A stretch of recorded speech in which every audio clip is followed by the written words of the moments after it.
आए हैं मुद्दों पर। नमस्कार, मैं वीरेंद्र कुमार और आप देख रहे हैं भारतीय समाचार जन जन की बुलंद आवाज। लोकसभा चुनाव 2024 को लेकर बातचीत करने के लिए हमारे बीच में उपस्थित हैं सपा युवा नेता पंकज मिश्रा जी, जो मुगरा बाशापुर विधानसभा चुनाव को लेकर ये 2022 में टिकट की दावेदारी भी किए थे, लेकिन संजोगवश नहीं हो पाया। लेकिन 73 लोकसभा चुनाव जौनपुर से आपकी प्रबल दावेदारी है समाजवादी पार्टी से। इस विषय को लेकर क्या कहना चाहेंगे? सबसे पहले आपका और आपके पूरी टीम का, पूरे चैनल का और आपके माध्यम से देखने वाले सभी दर्शकों का बहुत बहुत अभिवादन और धन्यवाद।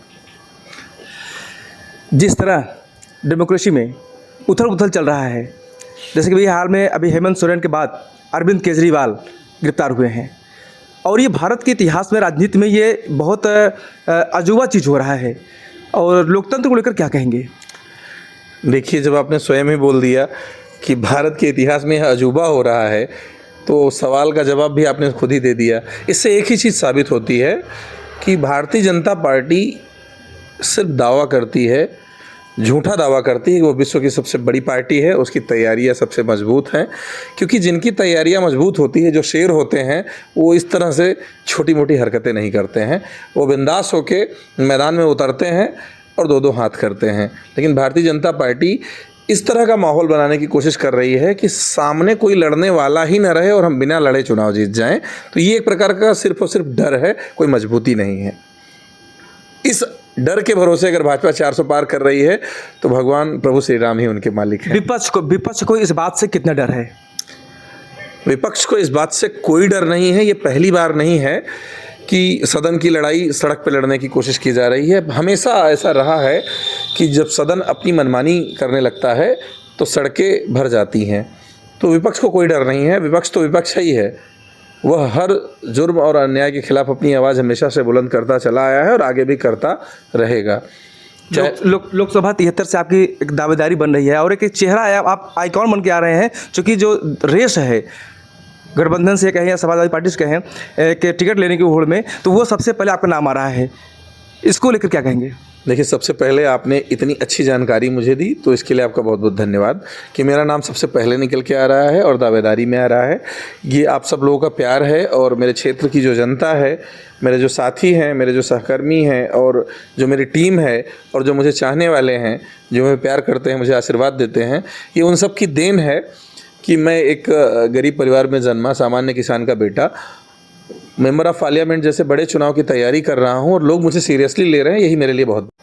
पंकज जी, मान लीजिए आपको टिकट मिलता है और आप चुनकर आते हैं और लोकसभा पहुंचते हैं, तो क्या आपका मुद्दा रहेगा? किस व्यवस्था पे आप काम करेंगे? देखिए, सबसे पहले तो आपकी बातों को मैं बहुत धन्यवाद देता हूं। आपने इतनी अच्छी बात मेरे लिए बोली। राजनीति में लड़ना मायने रखता है, जीतना और हारना मायने नहीं रखता है।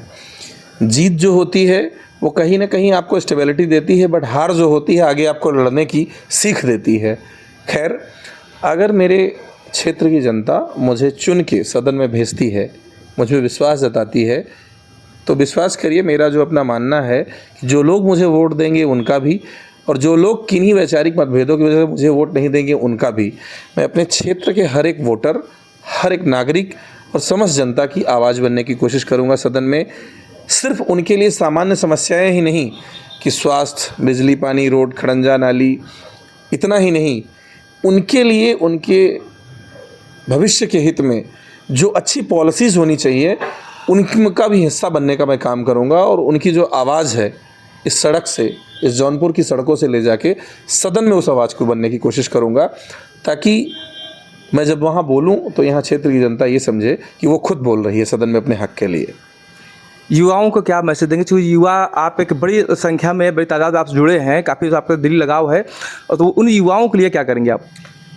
देखिए, युवाओं के लिए मेरा सिर्फ इतना ही संदेश है कि मेरा अपना मानना है कि हर युवा अपने युवा के दिनों में, यानी जवानी के दिनों में, जो कम्युनिज़्म की विचारधारा होती है, जिसका सिंपल सा मेरे कहने का इतना मतलब है अन्याय के खिलाफ अपनी आवाज़ बुलंद करना, उससे प्रभावित होता है कहीं ना कहीं।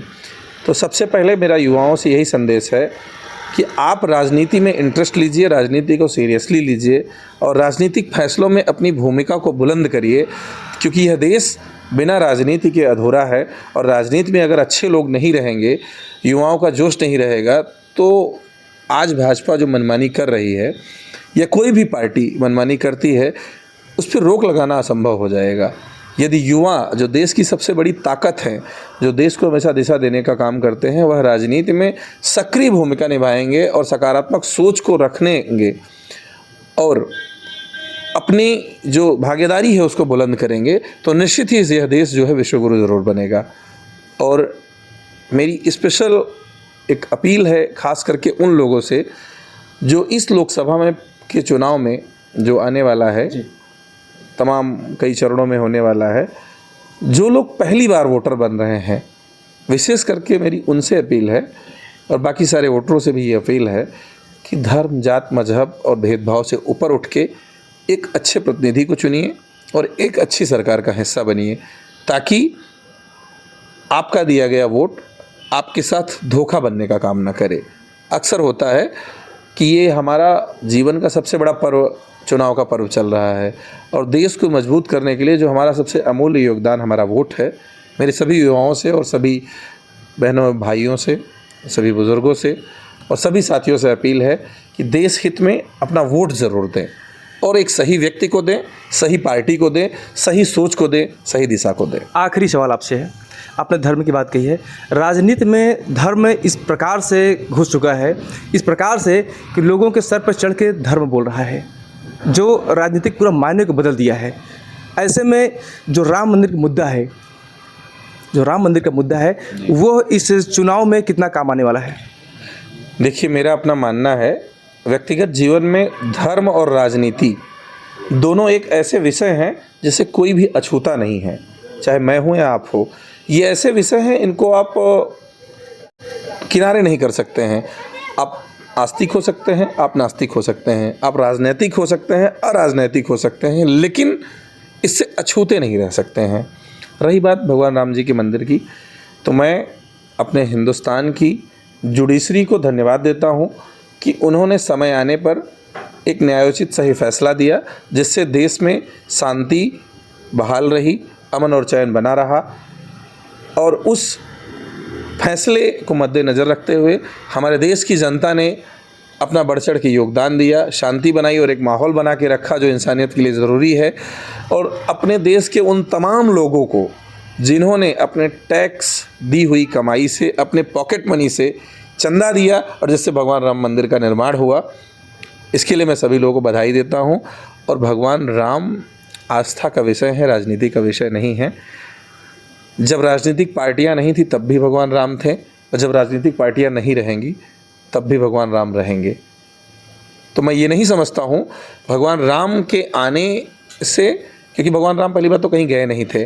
अगर भगवान राम उस मंदिर में नहीं थे इतने दिनों तक, तो हमको लगता है उस वजह से भगवान राम ने उनके भी दिलों में राज किया, हो सकता है जिनके दिलों में ना होते। तो मैं धन्यवाद देता हूँ सभी लोगों को जो इस क्रियाकलाप में शामिल रहे। लेकिन मेरी लोगों से अपील है, राजनीति में धर्म का पालन होना चाहिए, धर्म की राजनीति नहीं होनी चाहिए। धर्म जो है सिर्फ आस्था का विषय है, और आस्था हमारी हो या आपकी हो, सबकी एक जैसी है। हम आप नमस्कार प्रणाम करते हैं तो हमारे मुसलमान भाई हैं आदाब, शुक्रिया और अल्हम्दुलिल्लाह, तमाम उनके जो भी शब्द हैं वो बोलते हैं। अभिवादन हम दोनों ही करते हैं। हम आप शादी ब्याह करते हैं, वो भी शादी ब्याह करते हैं। हमारे आपके यहाँ शादी ब्याह में तमाम सामाजिक बंधनों से बच के एक बहुत सारी विशेष प्रक्रिया होती है, उनके यहाँ भी होती है। तो मेरा अपना मानना है, खैर ये एक अलग जीवन जीने की कला है, राजनीति में धर्म का पालन होना चाहिए, धर्म में राजनीति नहीं होनी चाहिए। चलिए पंकज जी, बहुत अच्छी बात दर्शकों को आप बताइए। जो है आगामी होली का त्योहार आपका चहेता चैनल भारत सरकार की डिजिटल मीडिया आचार संहिता 2021 के अंतर्गत FCDN का सदस्य है। हम अपनी खबरों में FCDN की कोड ऑफ इथिक्स का पालन करते हैं। FCDN का सदस्य होना ही खबरों की प्रामाणिकता है।